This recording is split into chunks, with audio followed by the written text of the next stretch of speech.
Welcome to Relationship Psychology. Relationships have the incredible power to bring profound joy, deep fulfillment, and a sense of true companionship into our lives. They can light up our world in ways nothing else can. Yet, if we don't navigate them with intention, awareness, and care, they can just as easily become sources of endless frustration, heartache, and emotional exhaustion. That's why it's absolutely essential that we take the time to understand what truly nurtures a strong, healthy bond and what quietly erodes it over time. As human beings, we're wired for connection, and when we meet someone who sparks that excitement, it's so easy to get swept away. The chemistry feels electric, the butterflies are constant, and in that rush of new love, we often overlook the foundational work that needs to happen. You meet someone special, you start falling deeply, and suddenly everything seems perfect, or at least perfect enough. In that haze of infatuation, a glaring red flag might suddenly appear more like a soft yellow caution sign. We brush it aside, telling ourselves it's not that serious or that things will smooth out on their own. But those overlooked moments, those ignored warnings, can lead us straight into painful traps that make the relationship far more difficult and damaging than it ever needed to be. Great relationships aren't just about the highs. They require consistent effort, honest communication, and a willingness to grow together. When we get this right, the payoff is extraordinary. A partnership that feels safe, supportive, and deeply satisfying. That's why we're always exploring tools, insights, and strategies to help you build the strongest connections possible. Today on Relationship Psychology, we're going deep into some of the most common and destructive mistakes people make in relationships. By recognizing these patterns early, you can avoid years of unnecessary pain and create the loving, lasting bond you truly deserve. One of the most insidious mistakes is letting small issues pile up without ever addressing them. Let's really paint the full picture here. Imagine you've met someone you're genuinely excited about. The dates are fun, the conversations flow, and there are so many things you absolutely love about this person and the dynamic you're building. Things progress, you become official, and you've been together for a few months now. Then one day, your partner does something that genuinely bothers you. Maybe they say something insensitive, forget an important detail you shared, or make a decision without considering you. It's not earth-shattering, but it stings. It happens to everyone. No partner is perfect, and moments of friction are inevitable in any real relationship. But instead of speaking up, you stay quiet. Maybe a little frustration shows on your face. They notice and ask, "Hey, what's wrong?" And you reply with the classic, "Nothing, I'm fine." Why do we do this? Sometimes it's because we don't want to seem overly sensitive or difficult, especially if we've been labeled that way in the past. Other times, we're afraid of starting an argument or rocking the boat when things are otherwise going well. So we swallow it, push it down, and move forward. Weeks or even months later, something similar happens again. This time you consider bringing up the pattern, but you hesitate. Maybe you're waiting for the perfect moment, or things feel good again so you decide not to ruin the vibe. This becomes a habit, a silent pattern that repeats over and over. Until one day, something relatively small triggers a massive emotional explosion. You snap, raise your voice, bring up everything that's been bothering you, and suddenly you're in a full-blown argument that feels disproportionate to the moment. What so many people fail to realize is that this blow-up isn't really about that single incident. It's the accumulated weight of every unaddressed hurt, every dismissed frustration, every moment of negative energy that was buried instead of released. Those unresolved issues don't just disappear, they fester, building resentment like deposits in an emotional bank account until it overflows. Your partner is left completely confused and defensive. Why are you making such a big deal out of this? It's just one thing. They can't see the full context because you never shared it along the way. Take a real-life example. Your partner stops on the way home to grab fast food, maybe some wings or a burger, and doesn't think to bring anything back for you. On the surface, it seems petty to get upset over food. But for you, it's not about the meal at all. It's about feeling consistently overlooked, unconsidered, like your needs and preferences don't register in their mind. Especially if you've gone out of your way to think of them in similar situations. To them, though, it looks like an over-the-top reaction to something trivial, when in reality it's the straw that broke the camel's back after months of similar patterns. This is the core danger of letting issues accumulate.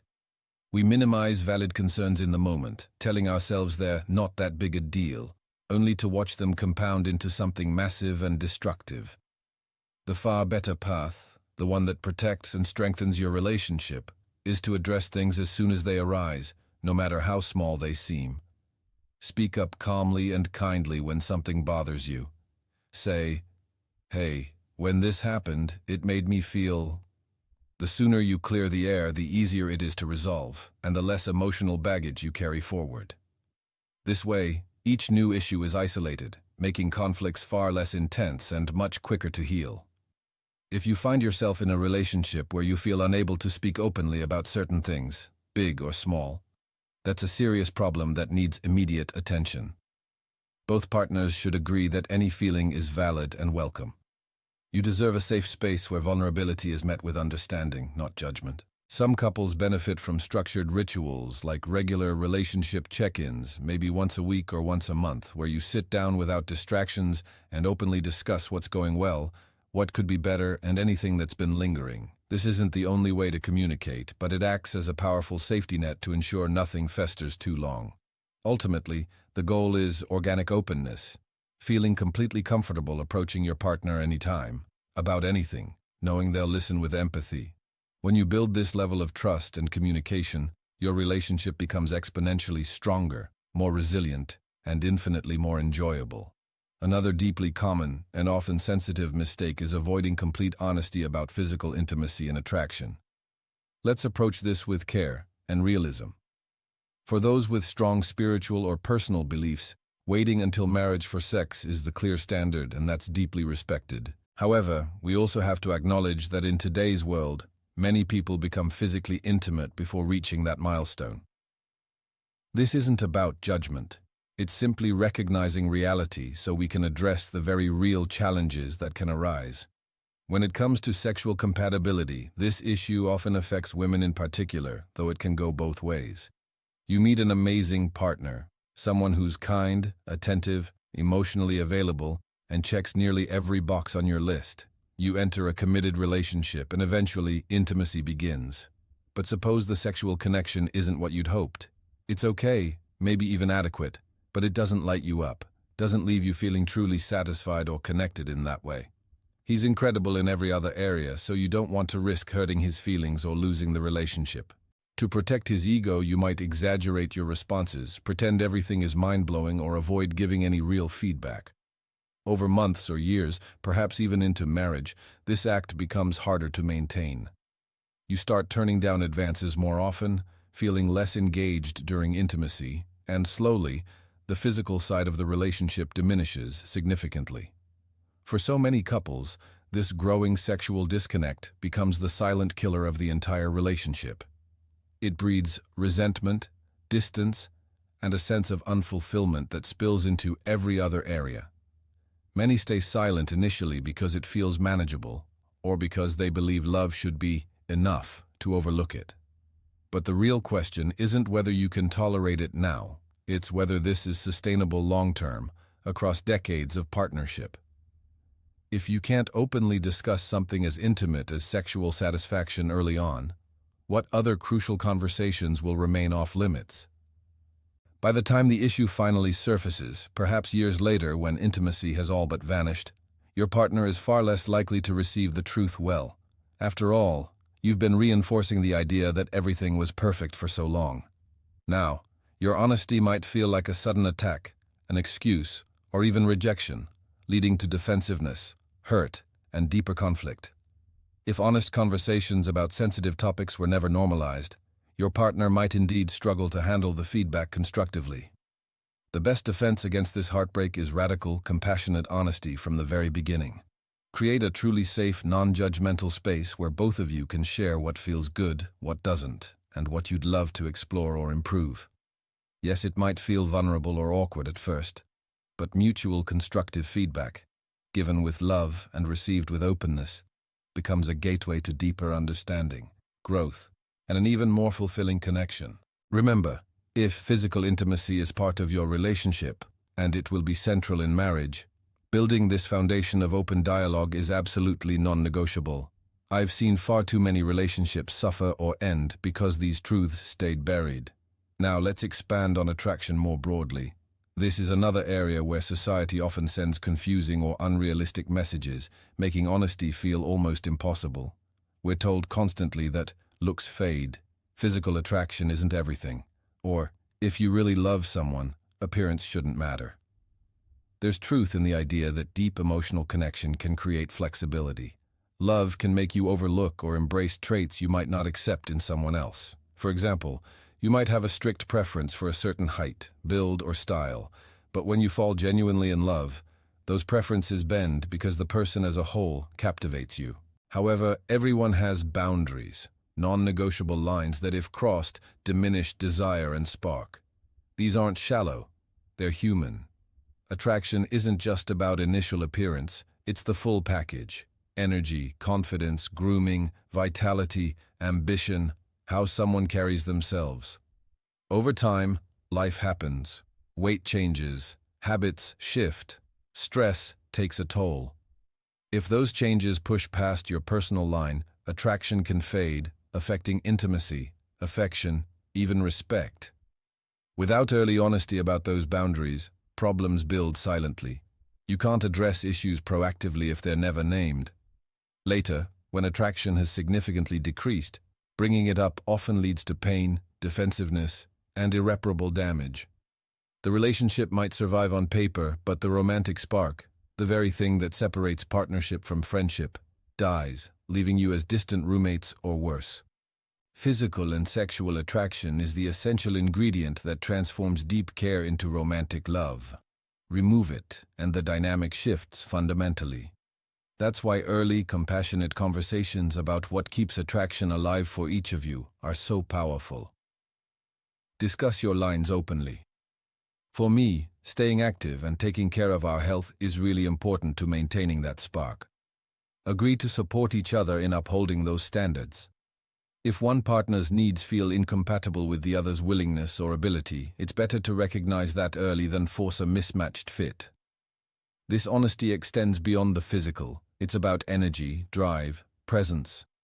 If someone shifts from vibrant and ambitious to drained and disengaged, that too impacts desire. Talk about all layers soon, align expectations, and commit to nurturing them together. Another widespread trap is constantly comparing your relationship to others, especially in the age of social media. We scroll through endless feeds of perfect couples, exotic vacations, grand romantic gestures, flawless date nights, adorable moments captured forever. Then we look at our own partnership, maybe quieter, more routine, less flashy, and suddenly resentment creeps in. Why don't we ever do things like that? Why isn't my partner more like theirs? Comparison truly is the thief of joy, robbing us of gratitude for what we do have. Always remember, what you see online is a carefully curated highlight reel, not reality. You don't see the arguments, the struggles, the compromises, or the private pain behind those smiling photos. As someone immersed in relationship dynamics every day, I can tell you, many of those dream couples are battling chaos behind closed doors. Those posts are snapshots, not daily life. True happiness comes from consistent quality, steady love, daily kindness, emotional safety, rather than sporadic grand moments masking ongoing issues. Every couple moves at their own pace. What looks perfect now might have required years of hard work to achieve. Instead of comparing, turn inward. How can we deepen our unique connection? How can we improve communication, resolve conflicts faster, and create more joy just for us, not for likes or approval? Never weaponize comparisons by saying, "Look what they did. Why can't you?" That breeds insecurity and distance. Focus on your shared growth, your inside jokes, your private victories. Celebrate what makes your bond special, and watch gratitude transform your perspective. Next, a mistake that quietly erodes many relationships. Not prioritizing enough genuine quality time together. Life is busy. Careers, responsibilities, personal goals can pull us in 1,000 directions. It's easy to assume your partner understands, or that the time you do have should be enough. But people have different needs when it comes to closeness. Some thrive on near-constant togetherness, shared activities, daily check-ins, feeling intertwined. Others need a healthy balance of deep connection and personal space, enjoying full immersion when together but appreciating independence too. These styles aren't right or wrong, they're just different. The problem arises when mismatched partners never discuss it, leading to constant tension. One feels smothered, the other neglected. Encourage total honesty. Tell me exactly what makes you feel most loved and connected. No judgment here. Once you understand each other's wiring, intentionally create the time that fulfills those needs. This is especially crucial in long-term commitments or marriage, where routines like kids, work, and chores can slowly crowd out couple time without you noticing. Build structure to protect it. Regular date nights are gold for this reason. They don't have to be expensive or elaborate. Curling up with movies, cooking together, long talks over takeout, or even a quiet walk can recharge your bond beautifully. Find compromises if styles differ. One week cozy at home, the next out exploring. Always circle back. Are you feeling connected enough? What would make this even better? Small adjustments here create massive closeness and prevent drift. Finally, one of the most heartbreaking mistakes: trying to change your partner instead of fully accepting who they truly are. There's wisdom in the old saying. Many men enter marriage hoping their woman stays exactly as she is, while many women hope their man will grow into his full potential. This desire for evolution isn't always bad, but it becomes destructive when we date or stay with someone's potential rather than their reality. Early on, people often show their best representative, polished, accommodating, hiding flaws. Over time, the real self emerges.